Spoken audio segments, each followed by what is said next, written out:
O dólar chegou ao menor valor em quase 8 meses. Juliana, por favor, diga que essa é uma tendência, que esse recorde vai ser batido hoje, depois de novo na semana que vem. Bom dia. Sexta-feira, né? Por favor, Por nunca te favor, pedi seja nada, gentil. né? Já pedi muito, mas vou pedir mais uma.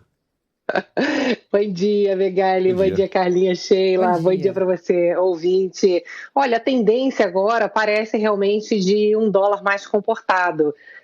Tem vários especialistas aí em câmbio que falam que o dólar era para estar abaixo dos 5, já realmente 4,80, o que seria bom principalmente para a inflação, né? Já que vários preços aqui no Brasil sofrem influência da moeda americana. Ontem, durante o dia, chegou a cair abaixo dos 5, depois acabou fechando um pouco acima.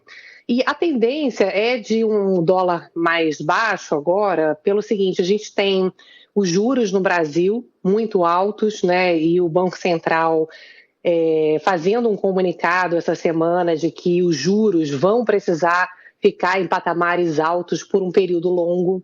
Então, nenhum lugar do mundo paga juro tão alto como aqui no Brasil, com a Selic a 13,75%. E, ao mesmo tempo, nos Estados Unidos, também, né, nessa semana, você tem o Banco Central dos Estados Unidos começando a ter um aumento menor de juros. A inflação lá está caindo e eles estão começando a aumentar o juro de forma mais lenta. Então, a diferença entre o processo de juro, né, daqui do Brasil e nos Estados Unidos vai fazendo com que o Brasil acabe se tornando mais atraente, né? A perspectiva de ganhar mais no Brasil aumenta e nos Estados Unidos vai diminuindo.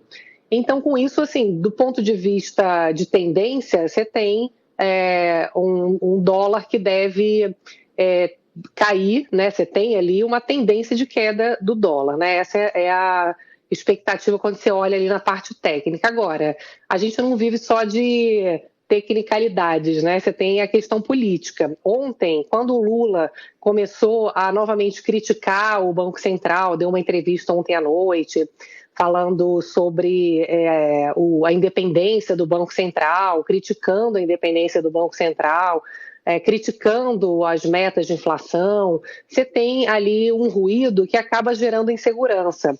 Porque, embora seja razoável até discutir se a meta hoje de inflação no Brasil, para perseguir uma meta de 3%, não é um sacrifício exagerado para poder chegar na inflação baixa, mas com isso jogar a economia para baixo, né, mantendo esse juro muito alto. A questão é o timing, né? O momento não parece favorável porque o governo ainda não deu sinalizações mais claras em relação ao compromisso da contribuição para poder fazer com que a inflação caia. Então, ok, a inflação pode ser exagerado, chegar em 3%, mas para chegar em 4% ou 4,5%, ao mesmo tempo o governo tem que fazer a sua parte, demonstrando que tem uma regra ali clara para poder gastar com responsabilidade e tal. Isso tudo vai permitir com que o dólar também caia de forma mais efetiva. Então, tem muito discurso ainda, né, que está contaminando, inclusive, a própria queda da inflação e dos juros, né? Eu me lembrei essa semana que até na época do governo, do governo anterior do Lula, quando ele criticava o Banco Central, o Henrique Meirelles, que era o presidente do BC, do Banco Central, o que ele fazia? Ele tinha que ser mais duro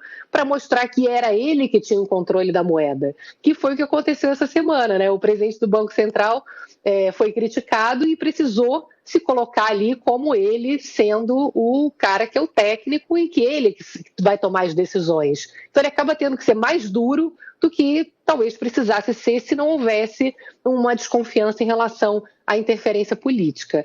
Então, você tem uma tendência de queda do dólar, mas o governo tem que, por favor, contribuir, porque parece que a gente ainda está nas eleições, viu? Por favor, né, gente? Vamos colaborar. Vamos Pessoal, colaborar. Vamos Mas colaborar. aceitável, né? Pelo menos a Juliana Dólar mais comportado. deixou a porta aberta. Ju, bom fim de semana pra você, até segunda. Aí você já pode planejar sua viagem à Disney, viu? Não, a gente vai pra Nova York visitar o Barão. Vou chegar de surpresa. Casa Nós Nova. três. Tá bom, né? Nós três com a família toda. Vamos nós três juntos? O Barão me apresenta visitou tudo de lá. Eu já te contei que ele me visitou de surpresa? Falou. Ele aparece. Você acredita, Juliana? Ele aparece num sábado, 7 horas da manhã em casa. Batendo, Não é possível. batendo na porta, eu falei, quem que tá batendo na minha porta? 7 horas da manhã, eu morava lá, eu era o Barão. E eu abro a porta e tá lá ele. O Oi? Barão. Oi? Fazer o mesmo. Foi uma das surpresas mais legais que eu tive. Beijo, Ju, até segunda. Bonitinho. Bom fim de semana. Beijo.